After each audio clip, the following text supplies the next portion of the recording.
It's lights out and we are racing here in Moto3 in Misano. It's a really good launch away from that first pole position by Furusato. There's contact there between Alonso and Ortola as they tough it out on the brakes into the first corner. And look at Piqueras going around the outside, trying to go around the outside. Munoz has gone down. More first corner, first take the drama for David Munoz. He had the double on that penalty coming his way, won't even get the chance to serve it, but Furusato leads. Holgado finds a way through on the inside of Fernandez into turn 9 and 10. Tremonto, that was a beautiful move by Holgado.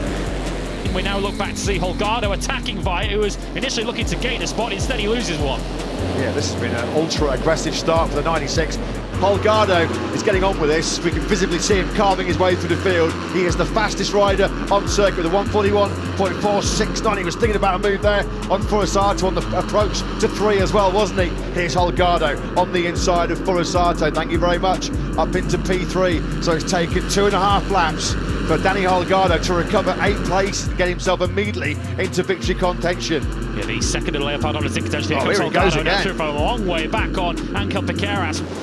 Fastest lap of the race to Danny Holgado as he took second place on that last lap. He's now looking to take the lead. Of course, this is where usually we see Piqueras going on the attack. He's swarming all over the back of Danny Holgado. 141.6 for Alonso last time around. Holgado was 0.3 quicker. Successive fastest laps of the Grand Prix for Holgado. And he's gone past Alonso. Alonso straight away looking to try and reverse that once again. Of course, Holgado quite comfortable and happy to dictate the pace at front of races. Of course, it's Fernandez now, you can see, who's the leading Leopard Honda too. So he's gone through on Piqueras. So 2 key changes in the top 4.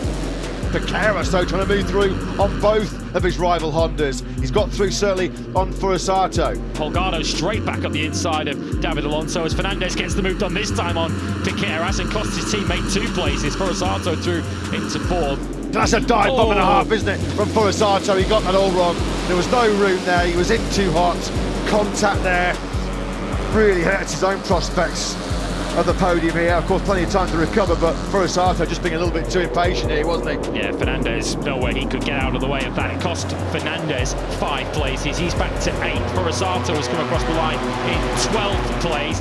4.226 kilometres remaining. What's been a Moto3 thriller here once again. Oh, Piqueras. He was wild, he was loose on that Leopard Honda going through turn 1. It's Holgado that leads. It's the same top 2 who were at the front at this stage a fortnight ago. Holgado and Piqueras.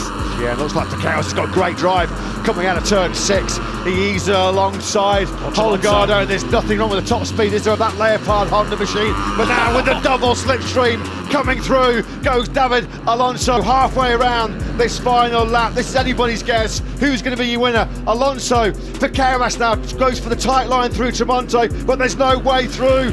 They're almost rubbing tyres, aren't they, together through that turn 10. Keep an eye as well on Via, who might just be waiting to pick up the pieces here. Holgado parked that CF Moto on the apex into Tremonto to make sure no one could have a look, nor could anyone follow him down the back straight. He's got about 4 or 5 bike lengths over Piqueras, who's nearer to Holgado than he is to Alonso. Holgado's come through on Piqueras into turn 13. He's going to run low wide though, isn't he? Piqueras finds a way straight back through. Alonso then it is that's going to lead as he compromises exit speed, jamming the brakes on mid-corner.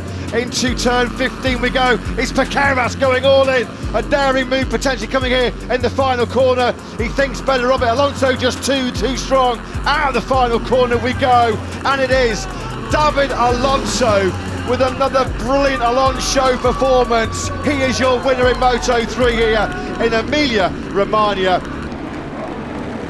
On lights out, we are racing in Moto2 here in Emilia-Romagna. It's a great start from that 3rd place, the grid by Tony Arbolino. Roberts and Canet really squeezed each other as they launched away from that front row. Look at Ayagura. Ayagura with a sensational attack on the inside in the first corner. He was briefly up in the 3rd place, but Agura from 7th to 4th. Oh no, it's Sergio Garcia.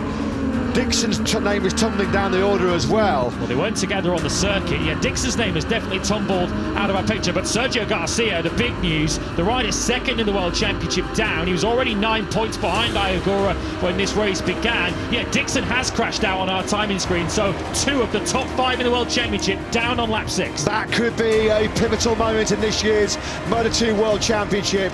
Jake Dixon fifth in the standings. Sergio Garcia second. Such a long time leader as well of the Moto2 World Championship. They are both out then. Dixon's gone down at turn 2. This is Garcia into the first corner. He washes out the Pirelli front tyre, and that could be disaster in terms of huge consequences for Garcia. Vietti has closed to within 2 seconds of Tony Arbolino. The gap was 0.179 of a second over the line. Vietti 135.7 on a 14-lap-old rear tyre. 500ths of a second faster Vietti was in that previous lap, and he just thought about moving the. He's just letting Arbolino know. I'm right there. I'm right on your case. Into turn 2, as he nearly loses it into turn 2. And we said earlier on, his mind will also be occupied by Aaron Canet. He's now got Canet ahead of him. Arbolino just looks like he was. He's made a mistake. Arbolino's made a huge mistake. What happened to Arbolino there? Just as he got the biggest lead he'd had for quite some time, out of nowhere, he goes back down to third place. Canet toughs it out with Vietti, going through 15. Arbolino tries to regroup. Vietti, how on earth is he staying on board? Arbolino's going to try and seize the inside line here. It's an inside line that he does indeed seize into Quercia corner. You can hear the Italian fans there going ballistic here in Misano. Arbolino then hits the front, lap and a half to go here in this classic Moto2 battle. Do not rule out Vietti as Arbolino makes another mistake. He lost the front to Tremonto on the previous lap. He makes a mistake going in again, but he comes out Tremonto still leading. This is playing into hands though, isn't it, Vietti, can he find a way through late on here to take second place from Canet? He's going all in surely into 14. Arbolino's gone wide. Can you believe it? 2 corners from the end of this Misano Grand Prix, and Tony Arbolino blows it big time. He runs wide into turn 14. It is a gift for Aaron Canet as he comes through the final corner. Although here comes Chelsea Vietti. It's a drag race to the finish line. Who's got it? Who got the win? Vietti did. Chelsea Vietti got a win. Absolutely unbelievable. Can you believe what we have just witnessed here in Misano?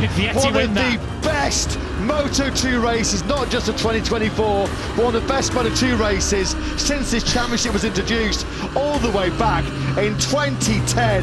Celestino Vietti takes the victory by just under 300ths of a second.